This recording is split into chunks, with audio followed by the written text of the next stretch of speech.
Okay, welcome to Aku Aku Transmissions, the only podcast every week on YouTube and soon through other channels probably. It's Easter's week, not Easter Island's week, Easter's week.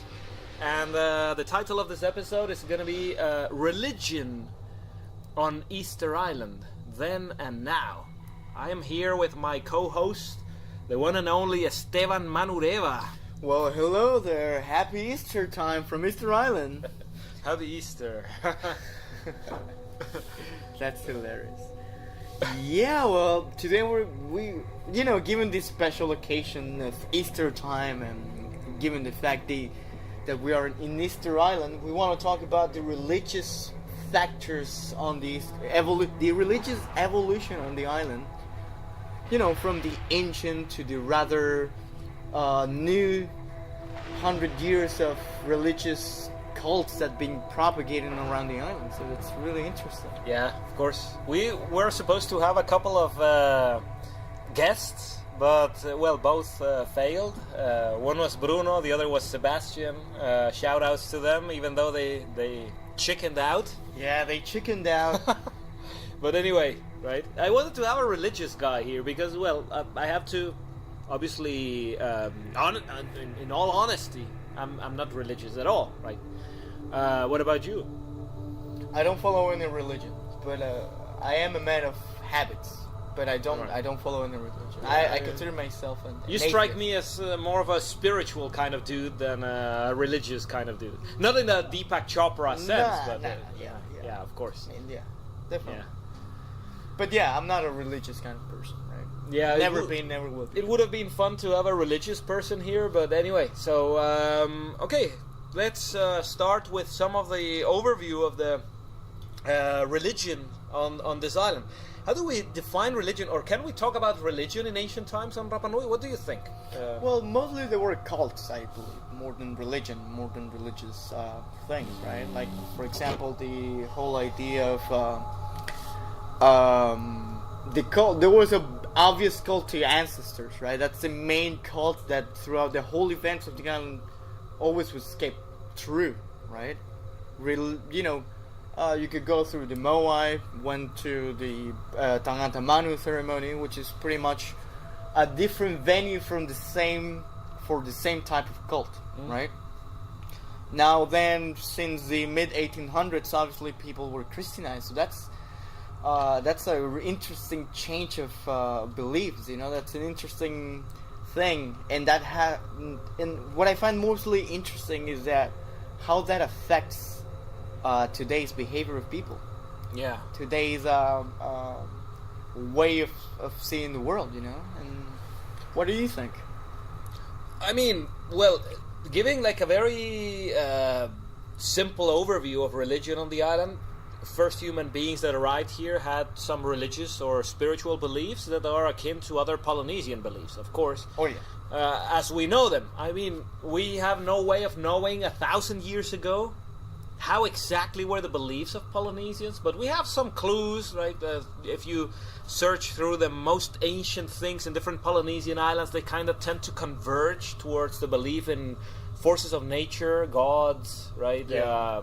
That are not really But that's... personified figures like like you would imagine from the polytheistic gods in Greece or in Rome or in Egypt or in Japan even, right? Well, that's the interesting thing. Like here on the island, even though people believe in many gods, the main cult was always kept the same, which is a cult to the ancestors rather than gods, right?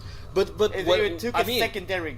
It took more of a secondary overview. But the cult to the ancestors is actually it's an evolution that occurred mostly here. Yeah. Like in other Polynesian islands. I mean, because it's not so different. In the gods and the ancestors are exactly the same thing. What we consider the Polynesian gods, the Polynesian pantheon, that's conformed by mostly, let's say, the creator god Tangaroa. Tangaroa was the god of the sea in most cultures, but also the creator god. And that's kind of obvious because Tangaroa, since Polynesians lived in a liquid ocean world, Tangaroa was the most important god of all, right? Of course, right?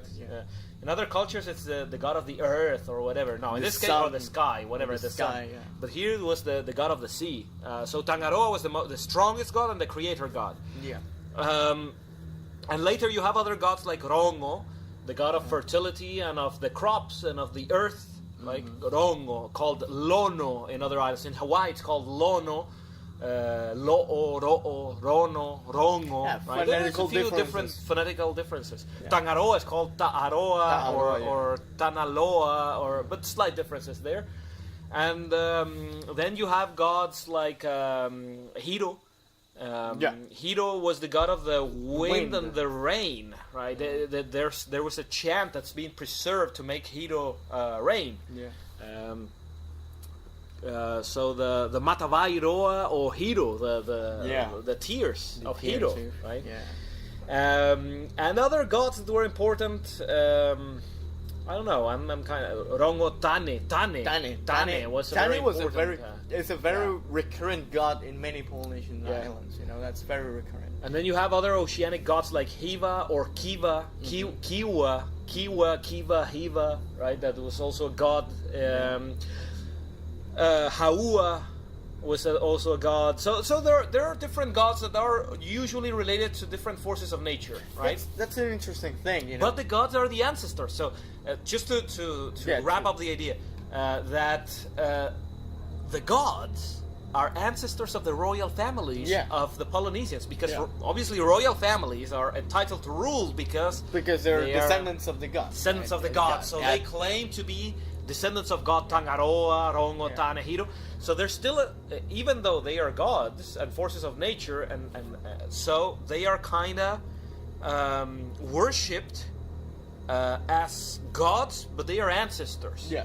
And here on Rapa Nui, you know that the Ariki, the kings of the island, were believed to have control over nature. Yeah. They could make rain, they could make attract crops fish, grow. make crops grow, and so on. So they had control over nature. So when they became ancestors, I mean, long time later, they can also take the position of gods or something, right? Yeah. Yeah. That's pretty cool. That's an interesting right? thought. Yeah. Now, mostly, but that's an interesting thought, though, that the fact that the gods of Easter Island, not only here in Rapa Nui, but mostly in the Polynesian world, are based always on the force of nature, right? They're on natural phenomena rather than just emotions or different things, like in different civilizations around the world, right?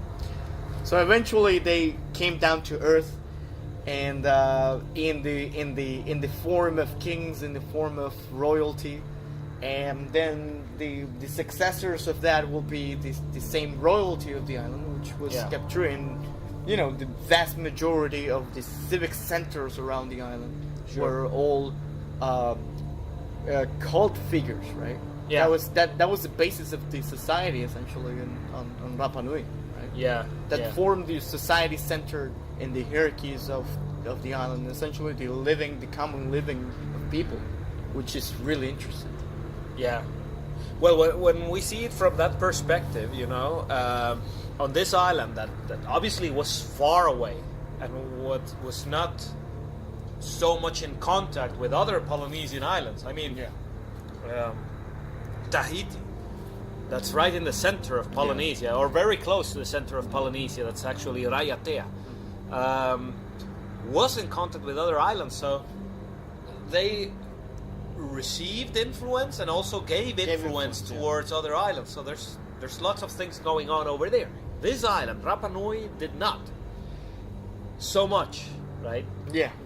I mean, I'm not saying it was. We've talked about this before, but this island was in contact with the rest of Polynesia, but not as much. Yeah, how often? And for a short time. Probably the 1300s is the limit line, right? Definitely. After the early 1300s, with the Little Ice Age in full, like going on, full-blown Little Ice Age.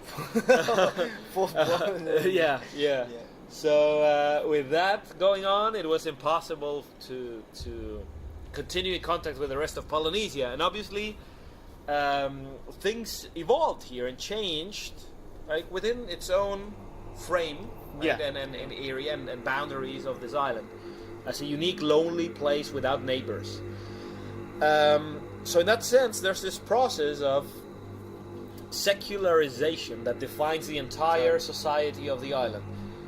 The gods, the remote, distant gods that are forces of nature, they have avatars. You know, in Polynesia, the gods can manifest through avatars, and you can even kill that avatar, but the god is still alive. Like Pakias, for example. Exactly, it's just a manifestation, but the god will still be there. Yeah, the arrival of sea mammals, of strange sea mammals that usually they go through different areas like this, were explained as the arrivals of gods. You should tell, as a great storyteller as you are, you should tell the story of Tangaroa later, right? Of how Tangaroa died here in the hands of the people. Yeah, and was never cooked. It was cooked, but never really eaten.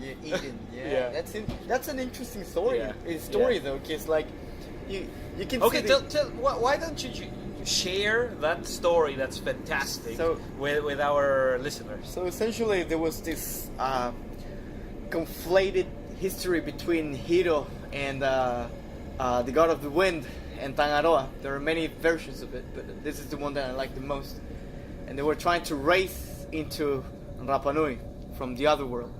One turned into one Tangaroa came as a pakia, which is a seal, essentially, or a sea lion, or something like that. Or some sort of sea mammal, like something. So essentially, he arrives to the coasts of Hanganui, and people sees him, they catch him, they kill him, they turn him, they try to cook him in a numupae, and essentially this guy, his meat wouldn't be cooked, he will always be raw. They will cook him for three hours inside of a numupae, open it up, he's not cooked, so close it back again. Not even medium rare? Not even medium rare, unless you like sashimi. Yeah.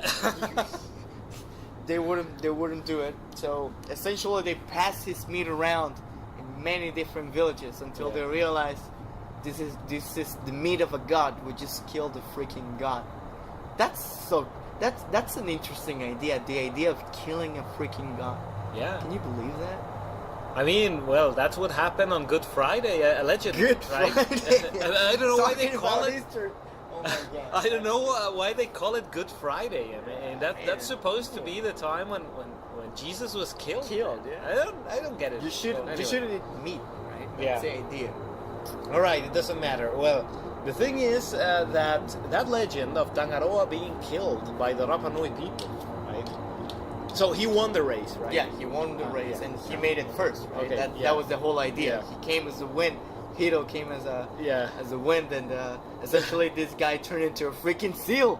he One of the funniest details of that story is that when the islanders went there, it started clubbing the seal to death. The seal started talking. I said, "Don't kill me. I'm God Tangaroa. What are you doing, right? I'm God Tangaroa. Don't kill me." And they thought, "Oh, the seal is talking. It's a talking seal, so it's probably even tastier." It's even tastier. Yeah, and they clubbed the seal to death, right? So the avatars of the gods. That was an avatar. It was obviously not the god, but that idea of the islanders killing the god actually is that's the idea. That's a metaphor for what happened on this island. That the gods, those ethereal gods, became really ethereal and meaningless for the Rapa Nui people. Yeah. Maybe not fully meaningless, but they held a lot less meaning than before. So they declined in importance, and actually the spirits, because the gods are spirits, they are part of this. Well, English language is obviously difficult to deal. It's in English with these concepts, right? So the gods are sort of more ancient, more elevated, and more powerful spirits, but they are still spirits, right, for Polynesians. So these stronger, more powerful gods were kind of, falling out of favor, and the islanders thought, okay, they don't care. They are forces of nature, they are very powerful, but they live in their own reality. Yeah. Like in Buddhist cults, right? Yeah, it's like a separate dimension. Buddhists have gods, but they are in a separate dimension, right? They don't care about the mortals. They don't care about the living. So who cares about the living? You care about the living. The living. So when you pass away and you left descendants on this island, well, the islanders believe that, well, you would still care about them. Because, I mean, you passed away, but it's still your children, your grandchildren, great-grandchildren that are there, right? You want to make them good for the rest of your eternity, I guess. Well, help them out, right? So that's kind of how it switched from the cult to gods into the cult to ancestors that are closer to you. Yeah, that's the interesting thing. You could either argue it's the coming down of gods to the living world, or you can come down to the expression of an excuse for important people to be important. Yeah, you could either do that. Sure. Do you know what I feel? It's really funny. Well, most of the audience we're podcasting in English, right? Yeah. But I mean, they would associate this fall of the gods, right? Wagner, the composer, German composer. Yeah. The Götterdämmerung, or Götterdämmerung, the fall of the gods, right? That's one of the operas of Wagner, Richard Wagner. This guy, it's so epic, right? The fall of the gods. It's the fall of the gods. No, how would we translate that? It's the twilight of the gods. The twilight of the gods, which is when the gods after their Ragnarok in the Norse mythology happens, and the gods fall, and everything turns black and so on. It's so dramatic and it's so epic, right, in this opera. But when it comes to Polynesia, and here especially in Rapa Nui, the fall of the gods is so casual. Yeah, it's nothing. It's like a come to reality more than a come to the fall of an epic fight. Really, it's not an apocalypse. It's not an apocalypse. It's the fall to reality. Yeah. To reality, essentially. Yeah, it's like it's incredible how those things change. It's sort of interesting. But let's try to parallel it with the contemporaneous Rapanui. Ah, yeah. That's an interesting thought. But well, just to finish this overview of religion on this island, right? It went from the cult to gods to the cult of the ancestors. Of course, the main manifestation of this was the Moai. Yeah, right? yeah, definitely. The Moai. That's a classic manifestation. And then the bird cult. Yeah, the bird. So how do you consider that transition? Because there are degrees to it.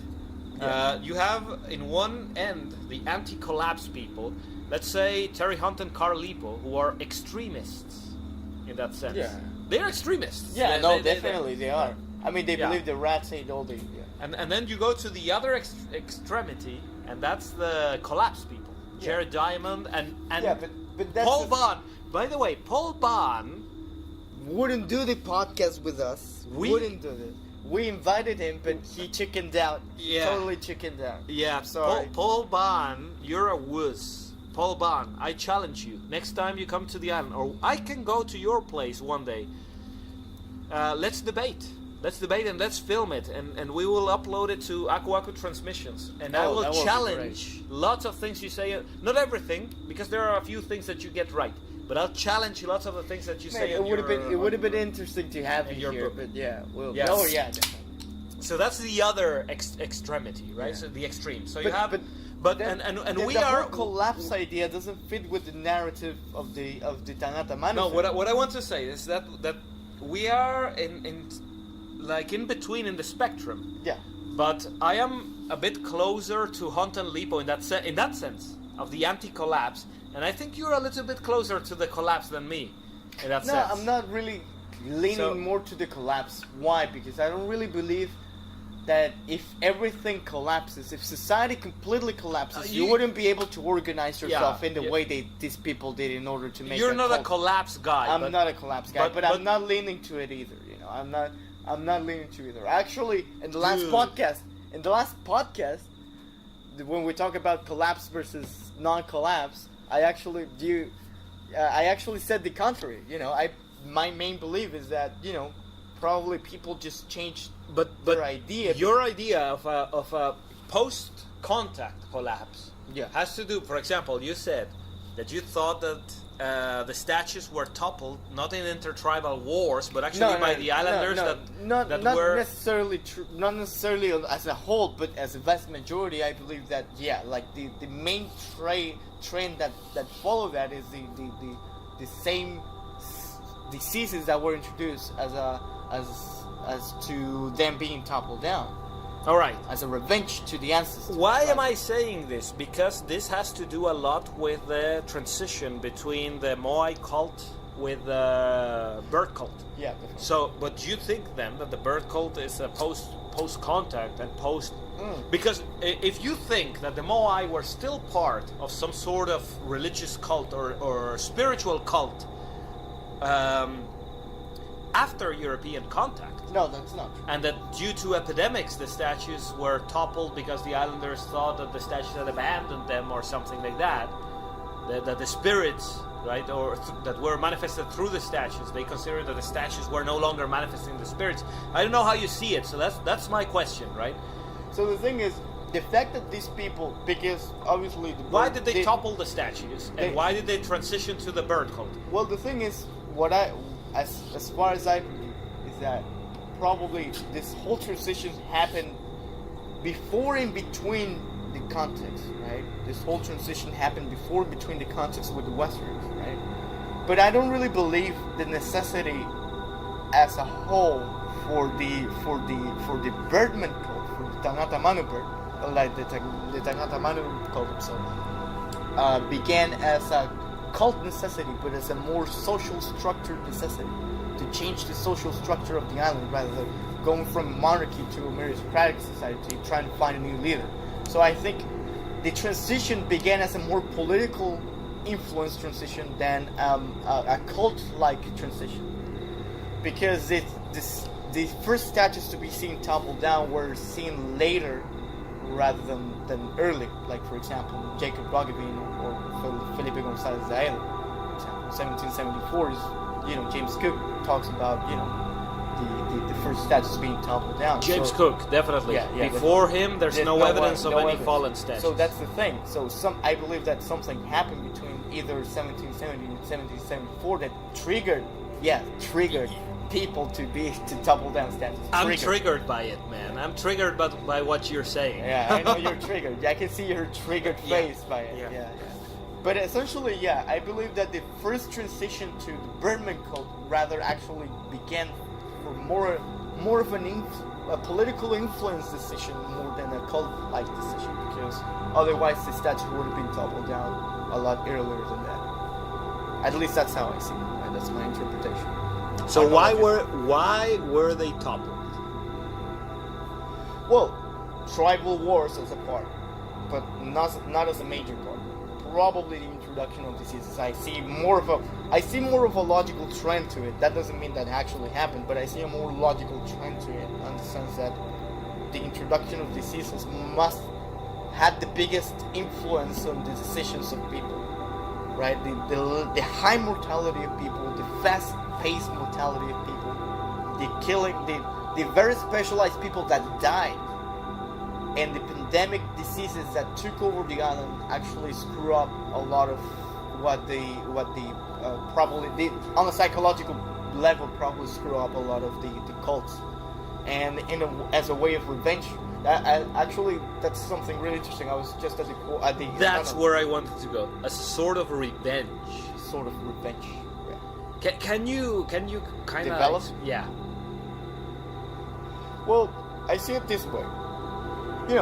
Measles were introduced. Smallpox was introduced. A simple flu was introduced. No, but smallpox was introduced much later. There was not a single statue standing when smallpox was introduced in the 1860s. But measles, STDs, STDs, flu, syphilis, flu. Yeah, those diseases became pandemic, regardless of the kind of disease. You might think, hey, it's just a flu, but after 500, 300 years, 200 years of 2-3 generations of people that haven't been encountering it's very any simple. external. If you introduce flu into North Sentinel Island today, it would wipe out most of the population, right? Yeah. And given the fact that I believe that the people were very specialized in what they did. People weren't like, there's no such thing as a carver / fisherman / agriculture. There's, very highly specialized things. Yeah. So once the specialists die, that's one reason, right? That's one more thing. But you don't know what a disease is. You just see people die. Yeah. The only thing you see is people dying. So yeah, there was no university that taught immunology here on the island at that time. Not still. Not yet. Not yeah. Not still. Not then. Not now. Yeah. But essentially, that's the deal. I think the way people try to make sense of what was going on was in order, probably the main cult. That was, the whole functionality. But why of the statues? Because the whole functionality of the statue is protection. The whole functionality of the So statue. you think at that time, the statues were still believed to have that sort of responsibility or have that sort of property, not as and only, important as it used to be, but and you think that only through those diseases that Rapa Nui realized that the statues were also not. If I want, there's a whole. That's the thing. I believe it's a multivariate equation to this whole thing. There's never one reason why people do things, and that's why I'm not keen into falling into the category of non-collapse or collapse. Yeah, I believe that there's never one universal answer that will answer everything here on the earth. And I think that's the major problem. We look for one answer that, what's the answer of the universe? Like, it's impossible to know what, it's so many things going on at the same time. That it just, you could call it bad luck, you could call it a turmoil of bullshit. Call it whatever, introduction of seasons, the lack of food, the lack of belief of the king, the lack of influence of the king overall on the overall spectrum as being the most important person on the island, but also the need for different tribes as the powers essentially, differentiate in different tribes. All that also brings tribal wars, right? If I hold better resources than you do, and I don't share them with you, you're gonna come up to me, and I'm gonna defend myself, and that brings tribal wars. Sure. Yeah. Well, that's pretty much as an overall idea of what I believe it is. So I believe it's a mixture between tribal wars and essentially the Well, as I see it, the statues fell out of favor due to the progressive erosion and deforestation of the island, the erosion-deforestation dynamic, right? Yeah. So little ice age, less production of food, cut down trees, that brings more erosion, forces you to cut down more trees to get closer to the lands that have more nutrients in order to plant more, produce more. Yeah. But cutting down those trees obviously increases the speed rate of erosion, burning them down, and then obviously leads you to slash and burn more trees and so on. So that's pretty much the scheme for about 200-300 years, and over time, obviously, the statues could no longer be made, because the only permanent solution for this was the construction of the rock gardens. So when you start building rock gardens and all your energy investment goes into building rock gardens, and it's divested from the construction of or transportation of giant statues, obviously the end of the practice of carving and moving statues leads to a decline in the importance of the statues overall. So the statues that were already there in the villages were still there, but only as political symbols. But that's the thing. I think that when the Europeans came here, the statues were no longer worshipped, they were no longer part of the religion, and they were merely political symbols, as a Lenin statue was in Eastern Europe in the 1990s. But the thing is, definitely. I mean, I'm not saying that people still perform as thrilled ceremonies as they did before, but the fact I think we kind of agree on this. The fact that the statues were but I wanted just to make it clear. The fact that the statues stopped being carved because people started deviating the attention to agriculture doesn't mean the energy. Their calories, their input of energy, what they had. To agriculture, that doesn't mean that that's not the same reason why they were toppled down. The fact that No. both things were correlated. But they lost that. You know, there are two things. They lost more importance, but that they were still there. There are two things that define Polynesian societies: mana and tapu. Yeah. Right. So statues had mana and tapu. They had both things. They had So they had power and they were sacred. Yeah. Yeah. After this, they lost their tapu. They were no longer sacred. They still had some mana, but it was a mana that was more political in that sense. It's like the statues define your tribal identity. You were born in front of them. Yeah, they are there. absolutely. It's more of the not as a worship tokens, but probably as a loving token. In Europe, intellectual, illustrated Europe of today, like most of the cathedrals in Europe, people are not even religious anymore. Oh, but they still, it's your cathedral. You wouldn't bring it down because you were born with that building, and it's an amazing, incredible building. Yeah, right there. You wouldn't bring it down just because of it, right? Again, like I'm not saying that they still worship them at the same intensity as they used to, but they were still there. But I think that as the statues lost their tapu, even though they didn't lose their mana completely, but they lost their tapu. Like mana is power, tapu is sacredness or holiness or holiness of the place. Yeah. So as they lost their mana, that obviously left a void. They lost their tapu. What's culture? Culture is about filling the voids. Well, yeah, it's filling a spiritual, artistic, void, whatever. Right? Again, I think we fall into the same idea. Again, like they weren't as worshipped as they used to. Probably, probably as historical buildings. Maybe as the fact that you were, as you said, more of a shared common trend. Yeah. Right.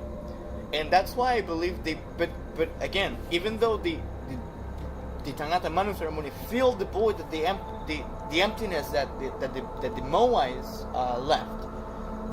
I still believe that the primary thing was to look for a new king, to look for a new will of power to keep the structure of society. What I see, even. the only difference between us is that you focus more on the mana part, and I'm focusing more on the tapu part. Yeah. But it's pretty much the same. Yeah.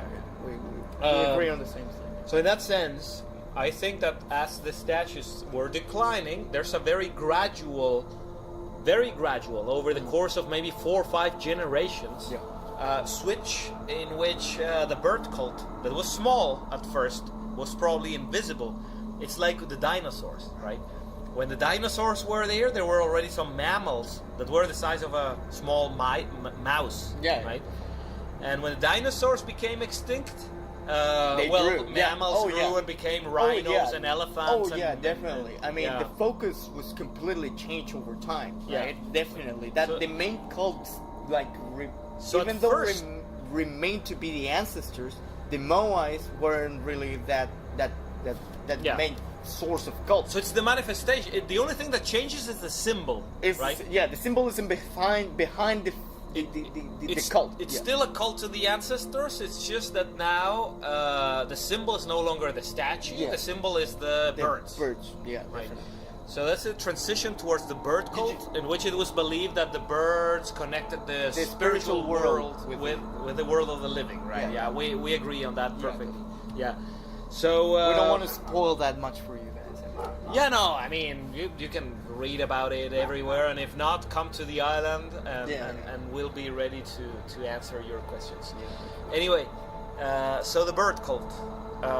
And the difference I see because there are these transitions, the Polynesian gods towards the ancestor cult of this island, towards the bird cult of this island, and then towards Christianization. Yeah. So when I say the Christianity, that's a much more abrupt change. It's not as gradual as the cult to the ancestors towards the bird cult. That was a forced introduction. That was Christianism. That's the thing, all right?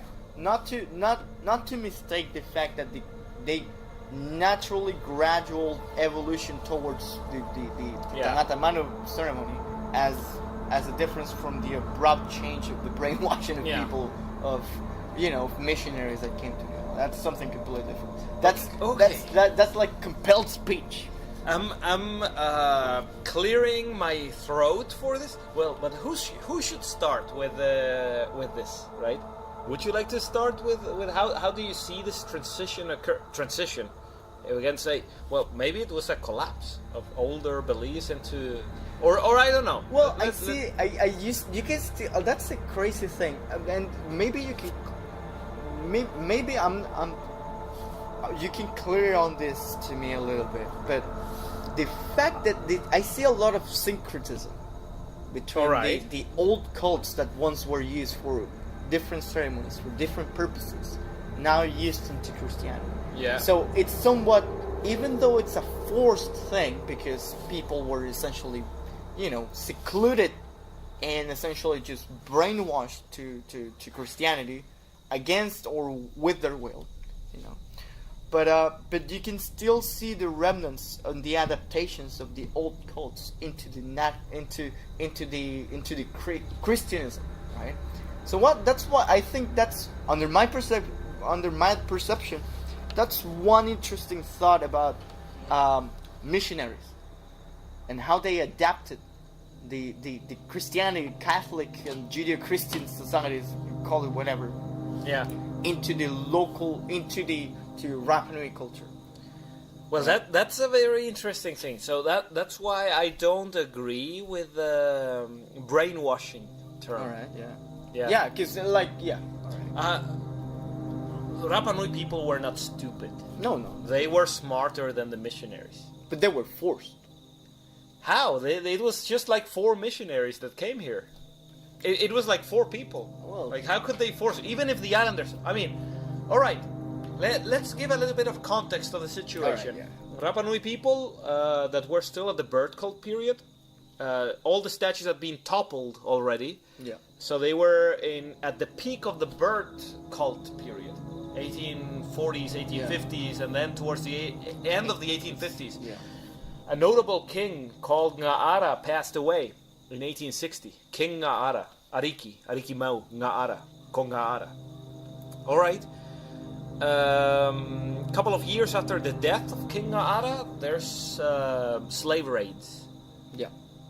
So we have 1962 ships. until 1963. 63. Yeah. Yeah, it was. December. It ended towards June 1863 because the islanders had become too aware of this, right? And the Rapa Nui people started to use the Anakionga, and they started to use ambush and put traps and started to kill some of those pirates, and they were having too many losses here. So obviously the pirates had to go elsewhere to try to find slaves, because here they were too aware of what they were coming to do. Right? I mean, I really feel this sort of I don't know, this kind of pleasure when I read some of those accounts of these pirates that lost people here on this island. Yeah, definitely.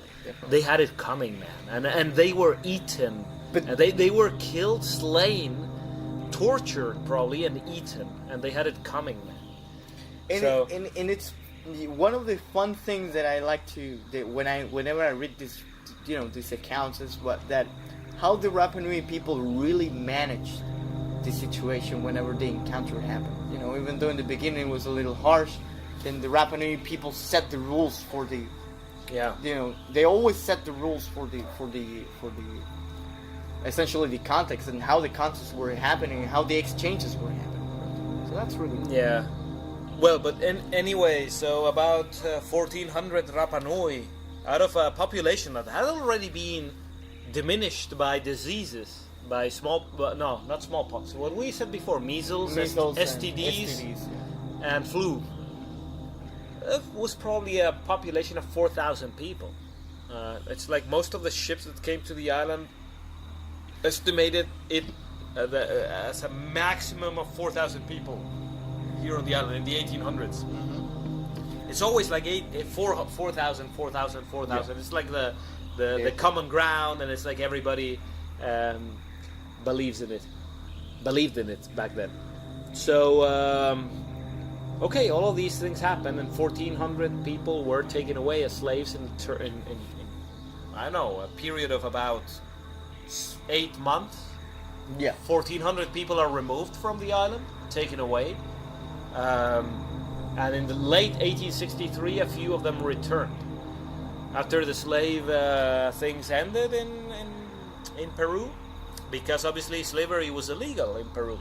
When the government noticed, due to protest of the Chilean consulate, French consulate, a letter of the King of Hawaii, and many other things were going on, the Peruvian government went and did a much bigger scrutiny of what was going on. They discovered that there was actually slave trade in Peru, but that most of the Polynesians had died.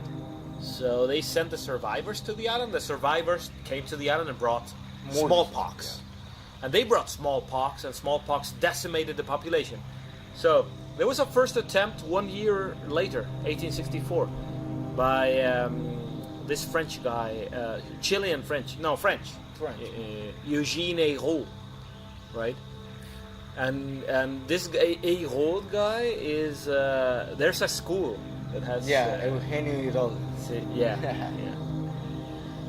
He was a lay brother. He was not a priest. He was a bit of a clumsy guy, not very bright. He wrote some memoirs of his stay on the island in 1864, about 10 months, 9 or 10 months. His book it's about 60 pages. Something like that, yeah. He did not have much fun here. Oh, not at all. He had an awful time here. Yeah. Well, it was to be expected, right? But he claims to being successful in teaching prayers to the islanders and teaching them lots of the truths of the Catholic religion and so on. Well, so this guy was of the Sacred Hearts Order, and he came to pave the way for the missionaries to come. Now, the guy failed. I'm not afraid of saying it. Read the book, it's really interesting. Yeah. But he had no clue on what's going on. So you will have a much better clue trying to, if you read the book, trying to discern, trying to deduce what was going on from what he's saying. But he had no clue, no idea. So he didn't pave the way. 9 months later, in October 1864, he was removed from the island and taken back to Valparaiso. So only in 1866 there was a true Catholic mission that came to the island, and it had 4 people. Father Roussel. Father Roussel came with lay brother Ayrault, because Ayrault spoke the language. Father Roussel spoke Mangarevan anyway, that's similar, and he had been in Nukuhiva too, in Marquesas, so he spoke Polynesian languages. Anyway, he was a disciple of this crazy ass missionary in Mangareva, Father Honoré Laval. Oh yeah, I've heard about that guy. He was an insane. He was like dude. A psychopath, man. Yeah. He's the sort of priest that appears in those creepy movies about those crazy priests. He was like a pharaoh in Mangareva. He ordered Mangarevans to build massive churches out of blocks of coral. Lots of Mangarevans died during the construction of those massive churches, of which there are 2 that still remain. 2 buildings are, but there were like 10 or 12 or 15, and some schools, Catholic schools there in Mangareva. Mangareva had like 1,000 people, and he was building huge, massive churches, like dozens of Catholic buildings. That's between schools and monasteries and churches and so on. Between the 1840s and 1860s, or 1830s maybe, I'm not sure. I mean, Robert Casey called it the land of God, right? The land of God. But due to the Honoré Laval, right? And the guy was insane. Right? Lots of Mangarevans died during this, the construction of these things, right? And there are 2 that still remain. The church in Taravai. Taravai is a tiny island that has like 12 people. And it has a church that's much bigger than the Church of Hangaroa here, the Holy Cross Church. Church of the Holy Cross. That's for 10,000 people. Yeah, the church in Taravai that has like, I don't know, 40, 50 people living there is much bigger than this one. And then you have the Church of Riquitea. That's, to me, the epitome, the most beautiful church in eastern Polynesia. The Church of Riquitea, right? In the capital of Mangareva, right? In actually in the island of Mangareva. But well, Father Roussel, or Rousel, if you want in English. Rousel. This guy was a disciple of Laval, right? And he came here, and then later, in October of 1866, Father Kaspar Zumbom was German, but also worked for the Sacred Hearts Order, that was French order, and lay brother Théodule Escolan, both joined the mission. So it was 4 people, and there were 3 catechists from Mangareva. So it was 4 Westerners And 3 Mangarevans. and 3 Mangarevans that were the catechists. So that's pretty much the idea of the Catholic mission on Rapa Nui. Starting in 1866. Yeah, but I guess it also depends on a lot of things. Well, how do you see? This is my question. How do you see the Catholic mission went? Do you think that the Rapa Nui people were playing with these people? Like, do you really think they had the organization themselves, organize themselves in order to play with these people, or did they really believe eventually what they started as play? Because as far as I conceive it, is that the Rapa Nui people didn't really care about praying, didn't really care about any of these things that this Catholic... Why would they? Why would they? Why should they? Right? That's the thing. They saw it as play more than as a religion, right? But something happened that essentially turned this play into the main cult until today. Until the main religion until today, Catholicism, Christianism. It's the main thing. It's because they discovered the truth, man. They discovered the truth of Jesus Christ, man. Yeah. Jokes aside, right? It's complex. It's difficult to understand. It's a very complex system. But let's say the missionaries came with stuff.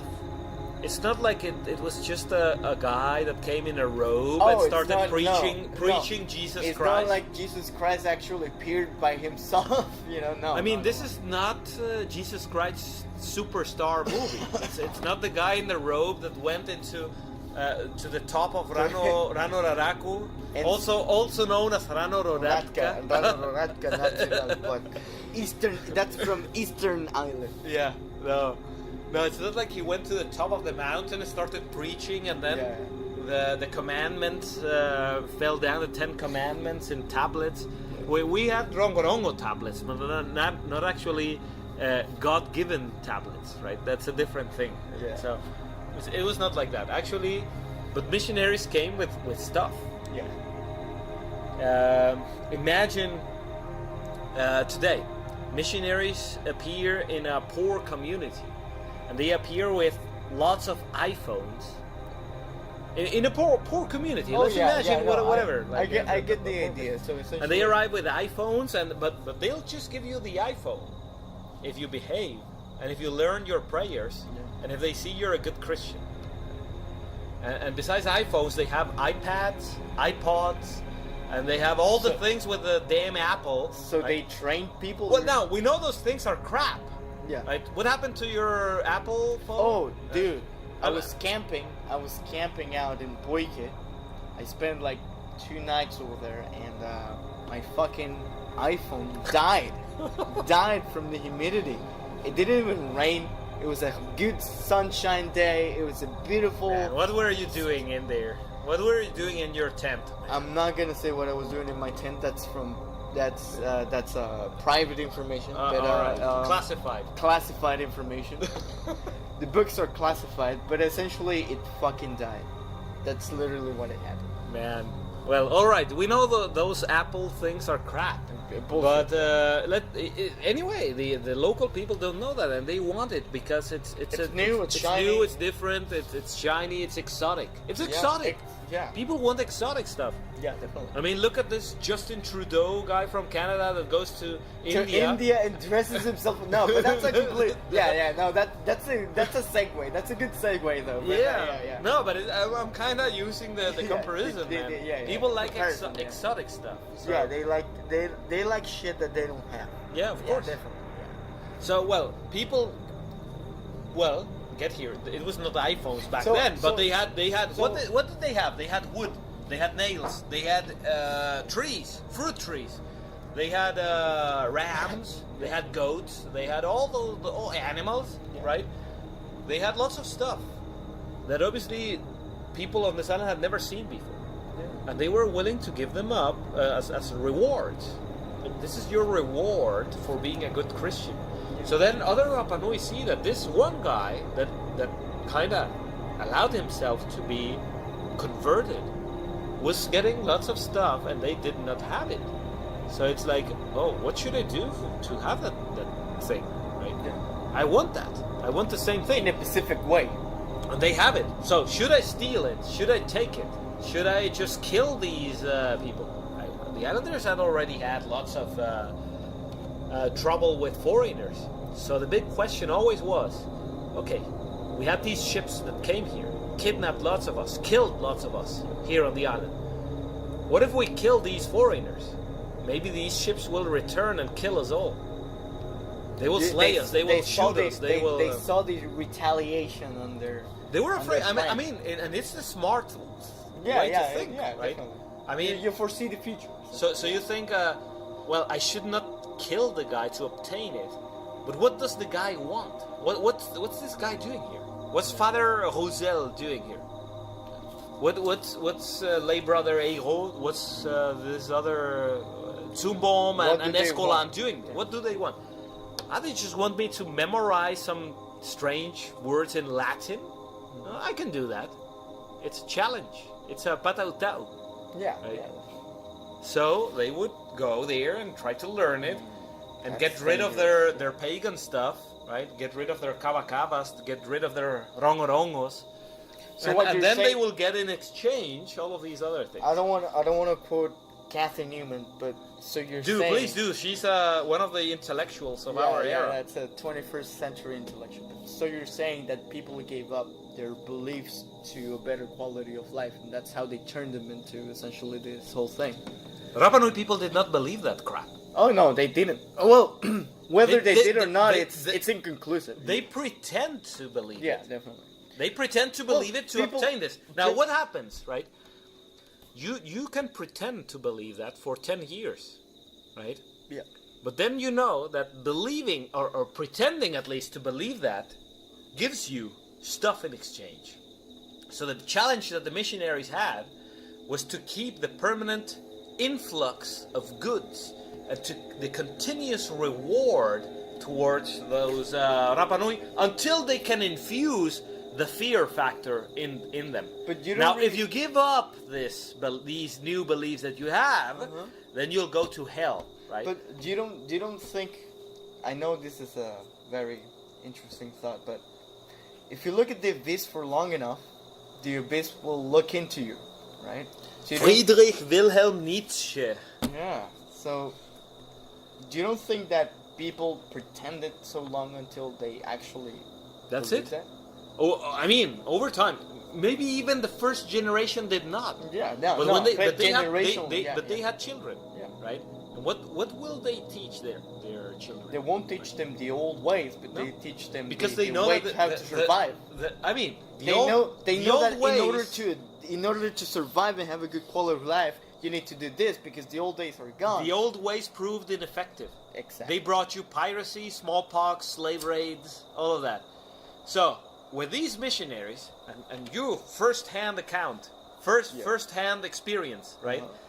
You started doing what the missionaries told you to do, and you started getting stuff in exchange. In a peaceful manner. Peaceful manner. In a peaceful manner. Yeah. That's the thing. You don't have to sacrifice violence in order to get the stuff you want. So what are you going to teach your children? The old ways that brought you all of that, or the new ways that brought you good exotic stuff that you can enjoy? That's fucked up, maybe man. the second, That's so fucked up, yeah. Man, Dude, it's that's old so tactics. They apply this everywhere oh, in the world. Definitely. Yeah, no, I'm not saying, I'm not surprised, but I'm just saying, it's fucked up. It is. It's really fucked up. It is. Definitely, man. So that's how the Catholic religion entered Rapa Nui, 1860s, and but what I find really interesting, right, is that the Catholic religion went through a stage that was like idleness after the missionaries had to leave because of Jean-Baptiste de Trop-Bornière. Jean-Baptiste de Trop-Bornière. Nice. Yeah. This guy came to the island. He kicked them out, right? Because he wanted to do business with the sheep, right? So he kicked out the missionaries. He waged war against the missionaries. And he called the islanders to return to their pagan ways. Now, since most of those islanders had become too dangerous, even for Jean-Baptiste de Trop-Bornière himself, he encouraged them to leave the island too. Yeah. Right? So in the end, the island ended up with 100 and something islanders. And but during that idle period, missionaries came occasionally to the island to celebrate marriages, baptisms, and things like that. And from then on, from 1888 onwards, the Catholic religion was held only by a Rapa Nui guy. That was Nicolas Pakarati Urepotahi. Between 1888 and 1927, we're talking well into the 20th century. Yeah. Right? So it was the only religion, and after him came... no one came till 1935, when we had finally a permanent Western resident priest that in the end consolidated the Catholic religion, and that was Father Sebastian Englert. Franz Anton Englert, who took the name Sebastian Englert between 1935 and 69, when he passed away. And double-edged sword. On one hand, religion. On one hand, science. It was quite very different from the current religious people. Most of the current religious people, right, that are very much seeing science as an antagonist to their beliefs, religious beliefs. Oh yeah. Father Sebastian was not like that. He was more of a naturalist. Renaissance. Yeah. Renaissance man. Illustrated priest who thought that doing science would actually reveal the truth of God and the creation of God. So, very interesting figure of the island's history. So after him, it's basically that Chile would continue that conservatism, to send priests and so on, and that's the Catholic religion. But in the 1970s, we started to get other religions on the island. Oh yeah, definitely. Now we have plenty of churches. I believe we have Mormons, we have Jehovah's Witnesses. Yeah, that's so crazy. That they're gonna take over the island, man. I'm telling you, they're gonna take over the island. We have Protestants, we have evangelists, we have Adventists, we have lots of different. Of the Protestants, I've seen Pentecostals, and some Brazilian evangelic church. They have never become very popular. Oh no. But they have a very small but incredibly faithful core of followers. It's like, I don't know, the Brazilian Asamblea de Dios that's in Kaituoe Street. I don't know, maybe it has like 12 people that go there, but those 12 people go every single day to that place. And then you have the Mormons. I've never seen a Rapa Nui Mormon. I've only seen those white cisgendered on their bikes. This is insane. This is the insane part of this thing. You know, there are 100% of humidity in this island. Yeah. There's like 28 degrees Celsius. Yeah. And these people are in fucking tuxedos on a fucking bike. I mean, you really have to be into the whole religion thing in order to be a bike in a freaking tuxedo, man. Man, but Mormons have a lot of money, right? Yeah. Oh yeah. I don't get the whole religion. That's just blatantly stupid. I believe that. I mean, the whole premise is that You know how Mormonism actually began? In Mississippi. And now they believe that Jesus Christ, the second coming of Jesus Christ, is gonna go to Mississippi. Yeah, Joseph Smith. That's fucking scary. But I don't know if you've heard about this theory that humans are getting more stupid every generation. It's a well-known theory. Or are we getting more stupid, or are we getting more aware of the stupidness? No. People are getting more and more stupid, and religion proves it. Mormonism, 19th century religion. That's one of the countless prophets, and this is probably the one that has the like Joseph Smith. He has the worst possible argument. The thing of these people. Man, he saw a script written by an angel, but he had to look behind a curtain through some magical glasses to try to understand the language, angelic language of this angel Moroni. Moroni. It sounds like moron. Moron. Yeah, Moroni. It's probably a moron. Moronic angel, right? So it's really crazy. But they have so many followers. And now, if you compare, that's 19th century epitome of stupidity. So 20th century epitome of stupidity is Scientology. That's even more stupid. Scientology is. I mean, if you take a look at these mega churches, man. Yeah. Have you ever seen that video of a dude trying to excuse the fact that he bought a private plane? There's this mega church priest. It's American. From Scientology? No, not from Scientology, right. but it's one of these mega churches from the U.S. I don't know. U.S. people are crazy, crazy. Color me surprised. Color me surprised. Anyway, this guy was he made a video talking with another priest about, how he excuses himself for buying a private jet. Millions of dollars spent on a private jet for himself. Because, using domestic airlines is too scripted, you have to go through all this trouble. It's better, he has to be in different churches around the world. And, in order to make this whole God thing real, he has to buy a private jet in order to make it faster. Steve, from the bottom of your heart, do you excuse him?